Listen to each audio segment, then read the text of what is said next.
Well, good evening and welcome to the Wall Street Pub and Grill on a Wednesday night, 8 o'clock. That means it's time for the Dragon Football Radio Show featuring Coach Cris Reisert. Coach, sitting to my right. Coach, how are we doing tonight? Doing great. Thanks so much for having us out again. Excited for it. Got to feel good after last Saturday, coming home with a big road victory, a conference win. Doesn't matter who you're playing, you go on the road in the conference, you get yourself a W. It's got to feel real good about your kids' efforts. No doubt. No, it's good to start the conference season 1-0.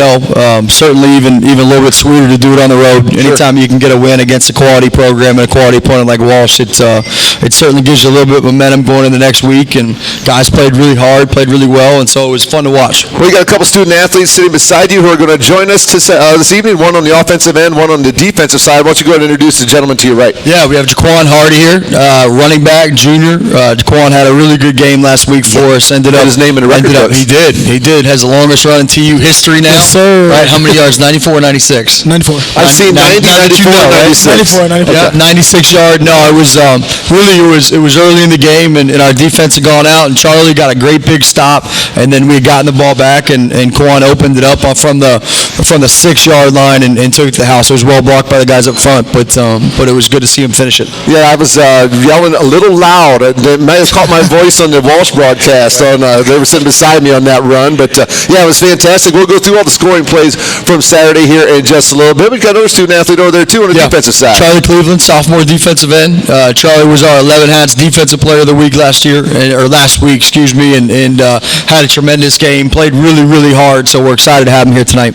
Well, this weekend is our first home game. We got Ohio Dominican in town. It's our homecoming weekend, as well as our Hall of Fame festivities. And speaking of Hall of Fame, we can't go any farther without saying a congratulations. Thank you. To Coach Cris Reisert being inducted into Ohio Dominican's Hall of Fame last weekend. So congratulations, Coach. Well deserved. And yeah, I'm sure you had a blast at the Hall of Fame ceremonies. We did. No, it was good to be able to be a part of it. It was great for my family, good for my parents and my wife, and good to be able to recognize them for all the hard work they put into it. And then it was really cool for me not being able to be at the game on Saturday. Had some teammates go and get recognized as well. So certainly was a team accomplishment. I was the one that got to be inducted, but a lot of people that went into play. So it was a fun night for us, fun weekend. And you did it right and kept your speech nice and short for everybody. Didn't keep everybody there. No doubt. No, I was in and out, back to Canton. We needed to get back to Canton to get ready for the next morning. Well, let's go ahead and just mention the Tiffany University Hall of Fame class getting inducted this Friday night. It'll be Julia Morris, Lauren Dietrich, Bryson Lawrence, Kyla Gepfert, Kristen Robinson, and Gary Heminger going in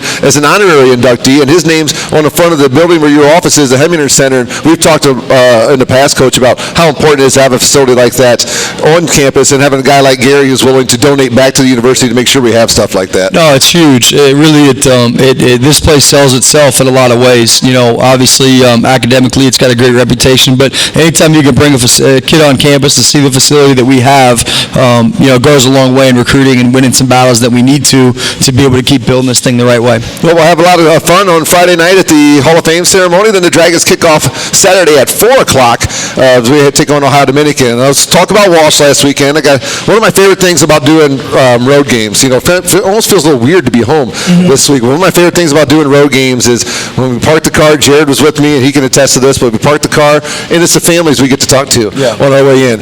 Ross Moore's parents were there. Sable's dad was there. There's some other people that I met. If I don't say your name, I apologize.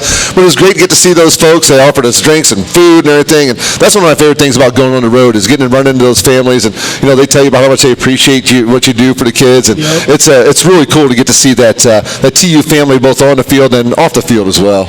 Yeah, no doubt. No, it's great. When we pulled into the parking lot, there were some parents tailgating there, hooting and hollering, and it does. Obviously it's an away game, but it makes it feel a little bit more like home. And so I know we're excited to actually be home, right, and be able to pull into the parking lot and have a bunch of tailgaters in green and gold, and have there be the atmosphere that we know it's capable of in Frosttown now. And so we're excited to see that on Saturday too. Well, they all told us they'd be there at 1 o'clock, so I'm going to come in early and try to get my stuff set up so I can go over to those folks again this Saturday. All right, let's get to Walsh.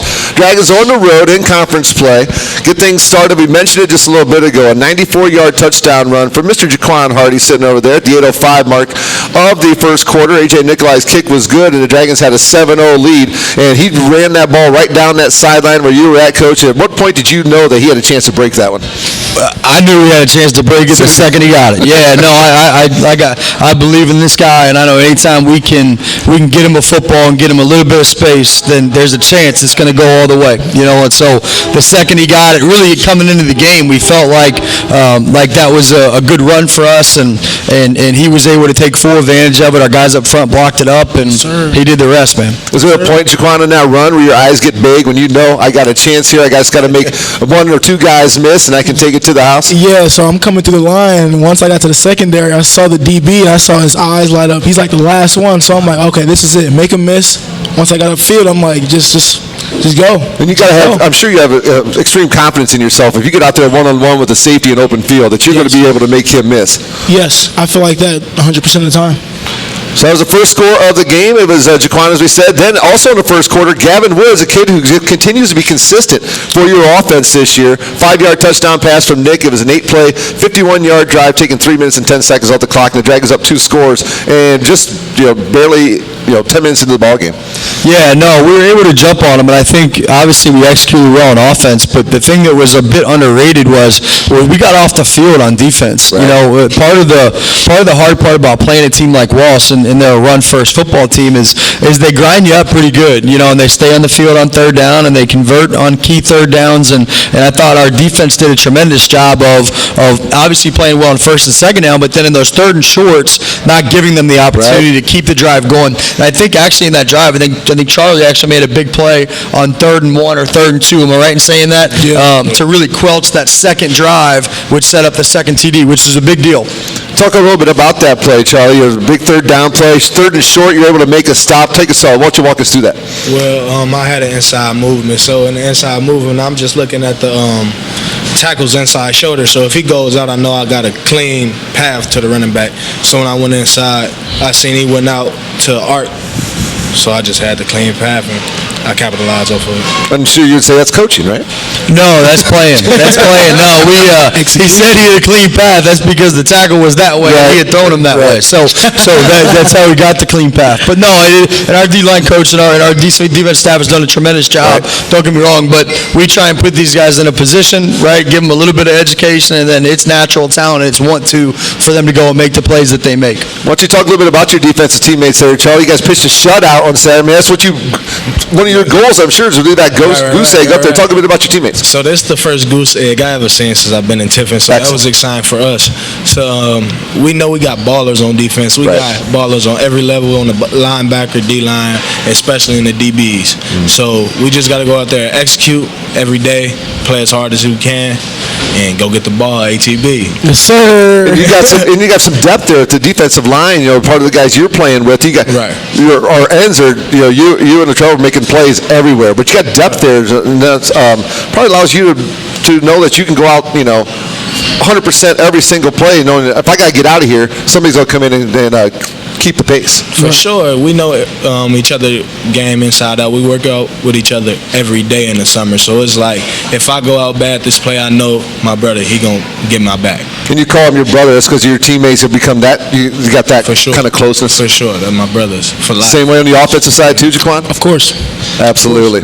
All right, another score from the Dragons. It was Jaquan Hardy again as we close out the first quarter. A 26-yard run, a 5-play, 63-yard drive. Only a minute 55 off the clock. A.J. Nikolai's kick again was good, and now the Dragons got a 21-zip lead. Sir? Yeah, no, that was a big-time run. It really was. It was, Blake Darnell, our tight end, had a really key block to get the party started and had some good downfield block. And I think Gavin actually was downfield and did a good job blocking, and Quan did the rest. But that was the first run was impressive. I thought the second run was maybe even a bit more impressive, as there was some physicality. He had to punish some guys and to really get into the end zone. So it was cool to watch. You got some wideouts putting blocks on people downfield for you. How key is that, knowing that those guys are going to continue working all the way downfield? Man, it's a tremendous thing. It's effort too at the end of the day, because that can create big plays, like game-changing plays. Right. Game-changing. And you go right up to him afterwards and probably give him that hug and everything right away. Chest bump, every time, touchdown. Well, we talked about Gavin Woods. He found the end zone again in the second quarter. 26-yarder for Nick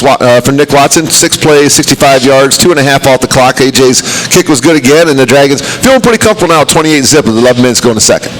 Yeah, feeling pretty comfortable. And we'll talk about it, but I really felt like we even though maybe you got a little bit of breathing room, I thought we really still stayed consistent to what our plan was, and I thought our guys, were mature enough to handle the lead, right? And they kept putting a lot more distance between us and a good football team. You like it, Charlie, when your team gets up 28-0, knowing that you got a chance to pin your ears back and go out there at quarterback? For sure. On third down, I'm like, let's go get it. Because even if I mess up on this down, we can make up for it. Absolutely. Well, Gavin Woods, we said, scored, but the Dragons were not done in the second quarter. Jaquan Hardy, again, a 2-yard touchdown run, 5 plays, 37 yards at the short field, a minute 10 off the clock, and Dragons up 35-0 at that time. Jaquan, tell us about that 2-yarder. Man, that was just the whole line because it opened up, literally parted up like Moses, basically. But I give it to my whole line. Without them, I'm not going nowhere. Short yardage. Yeah. I mean, without them, you're absolutely right, not going anywhere. Is their offensive line the key to that run, Coach? There's no doubt. They're the key to every run, right? They're the key to every run, and it's like we tell them all the time, right?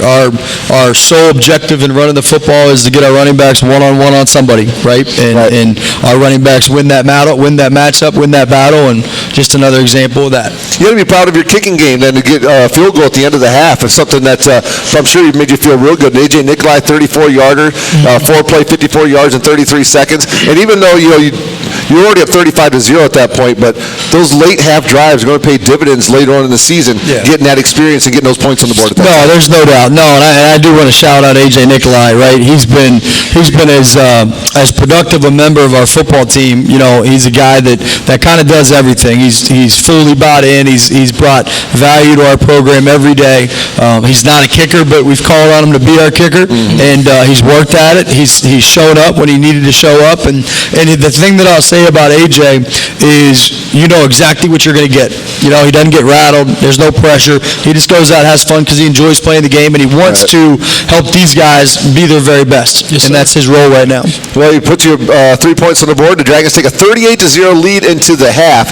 Third quarter, the young man that I was talking to our two guests about before we got on the program, last week's guest, Stanley Jackson, a 42-yard pass from Nick Watson. Again, A.J. Nikolai, the kick was good. 9 plays, 62 yards, taking 3:25 off the clock early on in the third quarter. Now your Dragons up 45-0.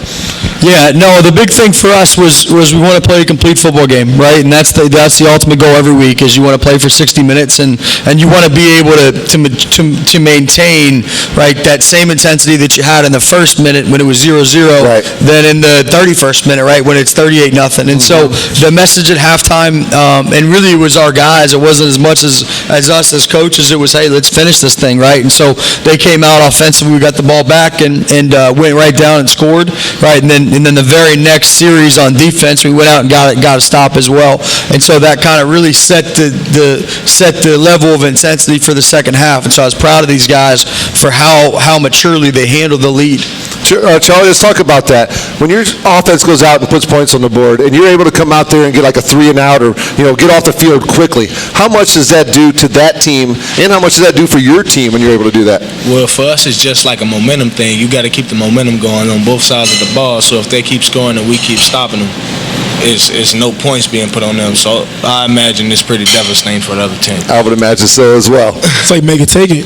Well, I mean, how does it feel on the offensive side when you come trotting off the field, high fives, you just got a touchdown, take your helmet off, next thing you know, you see the punt team coming out for the other squad. It's got to make you feel pretty good knowing that you guys on the other side of the ball are doing their job just as hard as you're doing yours. Yeah, it is, and we just try to go out there and have fun. Well, who had more bragging rights this week? The offense putting up 52 or the defense with the goose egg? Who had more bragging rights? As long as there's credit to give, it shouldn't matter. It's a win. That's just a 5 across the line of scrimmage in practice. And the final score for the Dragons, another running back, a young man, Jaquan, you can talk about a little bit. Marquette Dixon, a 1-yard run, gave the Dragons some minutes last year, running the ball again this year. A good, hard-running running back, a young kid. 2-play, 4-yard drive, only 27 seconds. I don't know why I even mentioned that, but A.J. Nikolai's kick was good. Talk a little bit about Marquette. Oh, yeah, Marquette's been actually pretty good this season. If he just keeps his head up, and just hold on to the ball, CPW, always, and just keep harping him, just keep running hard. He's going to be a great player. Well, you guys built a big lead. You're able to get some young guys some playing time in the fourth quarter. Made my job very difficult trying to keep up with who was on the field. But it's always nice. I mean, you can get all the practice reps you want, but those guys getting game reps, it really pays dividends over the practice reps, I'm sure. No, it does. I think when you can get a lead like that, it goes a big way towards building depth, right? So it's like you said, right? You can't replicate what it really feels like to go out in front of a crowd, right? Getting live signals, going against the live bullets, and so for some of our young guys to be able to really get real reps was a big plus for us on Saturday. And they work hard in practice too. And when you get a chance to reward that, I'm sure it makes them feel great. And we talked about the parents earlier. I'm sure the parents love seeing those kids getting an opportunity to run around in the fourth quarter as well. There's no doubt. No, it is hard to be a college athlete. It's hard to be a college student athlete. And anytime you get a chance to get out in the field, right, and have some success, it's rewarded. And I think it's important that we do that. Let's talk a little bit about some of the offensive numbers. Nick Watson, 21 of 30 for 295, 3 touchdowns. Another very efficient day for Nick. And then Jaquan, 15 carries for 172 yards. You tell Coach 15 carries, give me 20, 25. Let's see where those numbers might go. Hey, that's a fact. That's a fact. And then Stanley Jackson kept up his great numbers he's been putting up for you. And he ended up with 9 catches for 147 yards on the day. And then, Charlie, your defense, Carrington Conti, a little undersized guy. It's hard to believe he played linebacker in high school, when you see his size. But he was out there running around up with 7 tackles. Ross Moore was up there as well. And, your guys played a very good all-around game defensively. Like you said, the linebacking core was there. Jacob Murtis had a really good game. Kevin Hyde in the secondary seems to be like the playmaker that you guys have out there. He's flying around all over the place. Talk a little bit about Kevin.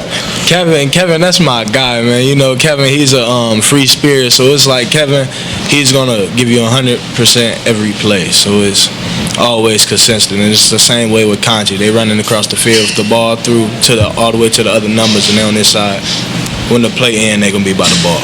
Well, we'll talk about Ohio Dominican in a little bit, Coach. But first, let's meet these kids a little bit. Charlie, we'll start with you. You are a redshirt sophomore. You missed all of last year. How difficult was that for you to sit and watch your teammates play last year? Devastating. It was devastating, but it's like it builds up a hunger inside you. So when you play the game, you appreciate it even more, and you take all the coaching to the heart now. You ever looked forward to camp so much in your life? I ain't never looked forward to camp. But, hey, last year I was pumped. I came to camp and I was a different animal. So what was it about you at Tiffany University? What was it about the Dragons that made you think you would be a part of it? When I came here, I liked the vibe, and it was like a big reason why I came here is like no favorites, and everyone could play. So the best player was gonna play. So, and I was coming out of a prep school mid-year, so a big thing was for me is give me a shot. So they was gonna give me a shot, and I came here. I was looking at your numbers. Last year in high school, 2017, in high school, you were a first-team All-State player. Yeah. Senior, 143 tackles, 33 tackles for loss, and 19 sacks during his final year. It's a pretty good high school football numbers right there. Those are darn good numbers. Good basketball player, too. Oh, you played a little ball, too. What position did you play? I played a 3. You played a 3? I would imagine you were the 4 just because of your size and strength, just to push some of those big guys around. For sure. Was basketball your favorite sport outside of football? Oh, yeah, man. When I grew up, every day of my life I played basketball. Right. I barely played football, but I had to get into what I knew was going to take me. Well, it's a little easier to get your buddies around and play a pickup basketball game than it is to try to get a bunch of guys around to play a football game. So big, it's like people don't even want to play with you no more. Right. So what are you studying here, Charlie? I study criminal justice. And what's your plans when you're done here at Tiffany University? I want to go up to the next level, but if I don't, I'm going to... we'll say when you have to finally take the pads off. What's your plans? Right. I'm going to try to go back to my hometown and try to change some things. Change things for the good. Yeah, for the things. That's fantastic. That's fantastic. Let's talk a little bit about your positional coach. Who's your direct coach? Coach Price. Price, he's my guy. He's a really loving guy. He wants to get to know all his players on a personal level, all the times, always. And on the field, X's and O's, he's just as good? Yeah, he's just as good on the field. He's really technical, so it's like mid-play. You'll place your hand in the wrong spot, and he'll like be yelling to change your head mid-play, and it's like... Because it's attention to detail, right? Everything's attention to detail. And no matter how good you is, he's going to critique you. Right. How about some of the other guys on the defensive line? Talk about some of those guys and some of the work they put in. Oh, man. My boy AJ, he's a beast. He's a 3-tech up the middle. He gets pressure up the middle all day. Latrell on the other side, and you got Cam. You got my boy Marv, the root hog. He in the middle. So, I mean, we got some dogs. And you mentioned earlier about the playmakers on the defensive linebacking core, the secondary. We mentioned the secondary. Talk a little bit about the guys behind you, because if you're doing your job, taking care of those guys up front, those linebackers should be roaming around making all kinds of tackles. Yeah, Jake is probably like the smartest person I ever met in my life. Jacob Murtis. You can tell when you talk to him. Yeah, he probably he probably like reads Shakespeare or something. For real, it's like Jake, the player be moving 100 miles per hour, but if his man don't move, he'll stand perfectly still. It's ridiculous. He knows everything. Well, how much of football is mental, Coach? What percentage would you say football is from the neck up? A lot. Very, very, very much. You know, it's the ability to be a student of the game. Huge. Yeah. Tell me, Charlie, maybe something athletic, or maybe something, a hobby that you're good at that might surprise our fans. I'm real good at art. Oh, yeah. I can draw really good. Awesome. Yeah. Well, that's really cool to hear. Maybe you can work something out for us sometime. That'd be pretty sweet. Whatever you need. Jaquan, your turn. So, running back for the Dragons. I was talking to Jaquan earlier, and I was talking to him about some of the numbers from the Tiffin record books pre-NAIA day, pre-Division II days. Yeah. Yes. Mr. Brian DiLiberto. I'm going to see. Worked 371 carries in a season. In one season at Tiffin University. He ran the ball 1,117 times in his 4 years at Tiffin University. Could you imagine that? 371 carries in one season. Are his knees intact? Somewhat. But yeah, just your name is climbing all over these record books now as well at Tiffin University. That's what made me go back into these other record books and see what some of these other numbers were. DiLiberto's numbers are crazy, getting the ball 35, 40 times a game. That's never going to happen again. Right. But you're putting your name, as we said, in the record books now. That long run. Let's talk a little bit about. Let's start with your position coach. Coach G. Coach Gilbert. Everybody loves Coach Gilbert. Talk a little bit about getting a chance to work with him. Man, it's something sweet because it's just a small world. He knows everybody, and it's just crazy to go up to him, learn from him every day, whether it's on the football field or whether it's off the football field. Because he teaches a lot about football, but you'd be surprised when he teaches us off the field, like to be a gentleman and whatnot. Yes. Oh yeah. I know Coach Gilbert well off the field as well. He's one of those guys, Coach, that people say he's probably forgot more of football than most of us will ever learn. But it's kind of nice having a guy like that on your staff, and I'm sure he's one of the guys you picked first and wanted to keep around when you got the job here. Yeah, without a doubt. No, he's a huge asset for me. Obviously his experience as a head coach is something that I kind of can lean on a little bit and ask him questions about, hey, what do you think, Coach? How would you handle this? And for me, I'm constantly learning, right? And so it's an opportunity for me to kind of soak up some of his knowledge and apply it to our football team. Talk a little bit about the rest of your running backs. We mentioned Marquette. Talk a little bit about the work you guys all put in on the daily. Oh man, first off, it's always harping CPW, but we got Khalid. He's a pretty hard worker. Yeah, he's pretty good. And we got Kyle right now. He can't practice, but he got great spirits right now. And talked about Ket. Who else we got out? I mean, that's about it. That's basically the guys that are getting them on the field right now and running the ball. Yeah. And earlier we were talking about Stanley and how he's fit in with the team so far since he got here. And I think that's because of the group of guys that were here before he got here. Talk a little bit about that camaraderie on the offensive side of the football between you, the quarterbacks, the linemen, the wide receivers, everybody. Oh man, we really just go out there and just try to have fun with it. Like I said, we try to go out there because everybody's gonna eat at the end of the day. So as long as we go out there, have fun, know our objective, and just execute, it's just going to be a ball day. It's going to be a ball day. The big guys up front got to do the job for you in your offensive line, doing a pretty nice job so far in your season. Yeah, I'm actually I'm pretty surprised, because at first it wasn't looking so good coming into the season at O-line, but now it's because they had to go against guys like that in practice. That's why. Best D in the conference. That's the best it's going to get, really. I might go higher in the conference, but we'll start there with the best D in the conference. I think we got two of the best in the conference right now, as a matter of fact. Yeah. All right, let's talk about your quarterback too, Nick. You have to work well with him as well. You guys have played a lot of football together now. Yes. We communicate every play. I love Nick. He's like a brother to me, really. Awesome. Really, yeah, it's awesome. Okay, what are you studying here, TU? Business and management. Business management. What's your plans when you have to hang the pads on? So I thought about a lot of things. I thought about owning a 24/7 gym or facility with turf in it, but I also thought about owning my own gas station because you'd be surprised how much a gas station can make. I'm sure, absolutely. So you want to be some kind of entrepreneur is what you're saying? Somewhat, yes. All right. There's nothing wrong with wanting to work for yourself. Absolutely. Yeah. And then, so you're here at Tiffany University. Talk about your path that brought you here. So my path was the facility. That's what really got my eye. And you'd be surprised. The second reason was the cookies. When I first got here, the cookies. Quan likes to eat. The cookies in the cab it was hitting different. But now it's like cookies. It has its days. But They're not as good anymore? no, the third reason why I came here is because it's a small town. That's kind of what I'm used to. So I felt like going to a big stage, like I had walk-ons, but at the end of the day, I want to play and I want to have fun when I'm doing and win. But going to a big city, a big crowd and all that, like, it's for the birds, really. Like, Well, everything's, some people are built for that. Some people are built for small schools. And sometimes it's just, it's a fit. When you walk into some place, you can just tell whether you should be there or not. Yeah. And I'm sure some of you guys are recruiting visits. You went some places and left thinking, I don't think I belong at this place, or I'm not going to be comfortable here. But it's great that you guys found a comfort level here. yes, sir. All right, Coach, this weekend, homecoming. So we finally get to come home. Yeah. And we got homecoming. We have Hall of Fame on Friday night. What have your, is it Joe Horn takes care of your travel arrangements? Actually, yeah, Seth Durr takes care of our travel, What they've been doing all and week? Alex Nolan, one of my They've had an easy graduate week this assistants. week, right? Yeah, there's no doubt. No, we still have some arrangements we need to get worked out, but it has been a little bit of a relaxing week, that's for sure. Well, this Saturday, the game at 4 o'clock against Ohio Dominican, you look at some of the numbers, and it looks like everything goes through the quarterback, Ernst. Him and Nick are, two of the more highly rated quarterbacks in our conference, and you probably have a pretty darn good familiarity with that young man. Talk a little bit about some of his strengths. Yeah, no, Evan's a kid from Cincinnati Moeller. He's a terrific football player and a guy that I had the chance to coach and enjoyed coaching him, and look forward to competing against him this weekend. You've just got a chance to watch the Ohio Dominican quarterback on film. You looking forward to going after him, Charlie? Oh, yeah, man.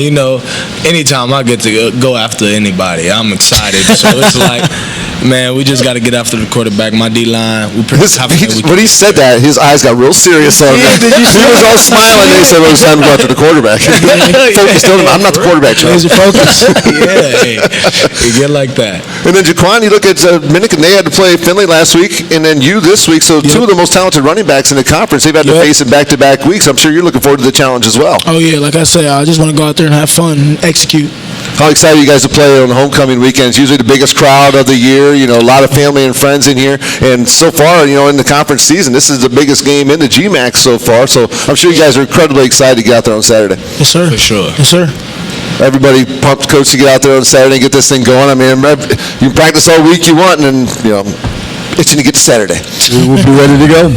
As we said, we had the homecoming game on Saturday, the Hall of Fame banquet on Friday night as well. And, Coach, I think that's just about everything this week. I can't think of anything else I had here on my notes. But, like I said, I love running into the families and stuff at the ball games. And hopefully I'll get a chance to run into some this week. It's harder for me on the home games. But this will also be our first video broadcast of the year since we're going to be at home. So we'll handle the streaming on the Great Midwest Digital Network. I'll have the call. My color commentator, Andy Amlin, will be with us on Saturday as well, so I'm really looking forward to it. It should be a whole lot of fun on Saturday. We get the Dragons and the Panthers on the field from Frost Connell Stadium. So, Coach, thank you so much. Guys, thank you all so much, and I'm sure I'll see you on Friday night, and I'll see you guys on Saturday, and hopefully everybody in the Dragon uniform and all the green and gold fans will leave with a big smile on their face come Saturday. So, thank you guys so much for your time, continued success, and Coach, you brought in you keep bringing in some home run hitters, but you keep bringing in some. We got some awesome guys. No, Charlie and Jaquan are two of the best, so we got some good dudes. Appreciate it, guys. Thank you guys so very much. Always. Thank you. Saturday, 4 o'clock kickoff. It's homecoming weekend. Dragons in Ohio Dominican, and we will be there live. Our pregame will start at 3 o'clock with the replay of this show here. Then we'll go live from the press box at 3:30 here on WTUD, TUDragonRadio.com, as well as at Coast Country 100.9 on your FM dial. Till next week, I'm Russ Snyder. He's Coach Cris Reisert, Jaquan Hardy, and Charlie Cleveland, live from the Wall Street Pub and Grill. And this has been the Tiffin Dragon Football Radio Show. Bye-bye, everybody.